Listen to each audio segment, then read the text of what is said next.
Goeiemôre, dis Vrydag, is 24 Julie, en ons kyk weer na ietsie interessants in die skrif. Onlangs vra iemand vir my, wat het van Jesus se kruis en sy kroon geword? Nou daar het vroeg reeds die gebruik ontstaan om die beendere, eiendom en dies meer van die heilige persone te versamel en hulle het toe vir dit 'n woord gegee, naamlik 'n relikwieë. Daar is geglo dat die klere, hare, bene, gordels, skoene ensovoorts van heiliges, selfheiliges en krag kon oordra.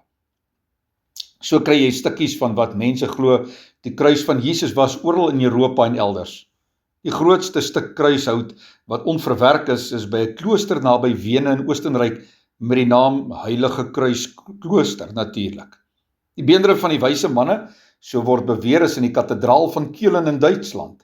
Niemand kan egter bewys dat die stukkies hout regtig van die kruis van Jesus afkom of dat die bene regtig die man uit die oostersin is nie.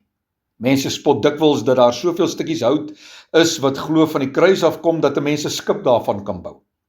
'n Mens kan as mens egter dink dat wat die kanse was dat die gelowiges die spesifieke kruis sou opkap om stukkies daarvan te hou of dat hulle die kroon van Jesus sou gaan soek na die kruisiging, is dit bitter klein of eintlik maar nul.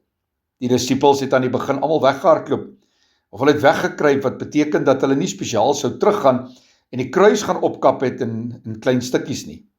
Daarmee saam met ons onthou dat die boeke van die Nuwe Testament eers 30 plus jaar na die gebeure neergeskryf is. As die eerste disippels wel stukkies van die kruis gehad het, sou dit waarskynlik deur die skrywers genoem gewees het. Dit is egter eers baie jare later waar die dinge kop begin uitsteek het, dat dit mode geraak het om sulke dinge te hê. Daar is ook verhale oor die beker wat met die nagmaal gebruik is, wat iewers weggesteek sou wees, of die spies wat gebruik is om Jesus se sy mee te steek, of die doek wat oor hom gegooi is toe hy in die graf was, ensovoorts, ensovoorts. In Brugge in België is daar selfs 'n silindertjie met die bloed van Jesus. Eers uit die 6de eeu is daar skrywers wat beweer dat die kroon van dorings nog bestaan en blykbaar op die Sionsberg te sien is. Van die dorings of stukkies is vir verskeie mense gegee en word onder andere in Frankryk, Italië, Spanje, België, Engeland en in Trier in Duitsland gehou. Die kroon self kan gesien word in die Notre Dame kathedraal in Parys blykbaar. Geen van hierdie sake kon wetenskaplik geverifieer word nie. Mens moet die verhale dus maar met 'n knip sout neem. Die mooie is tog dat dit mense aan die werklikheid van die gebeure laat herinner.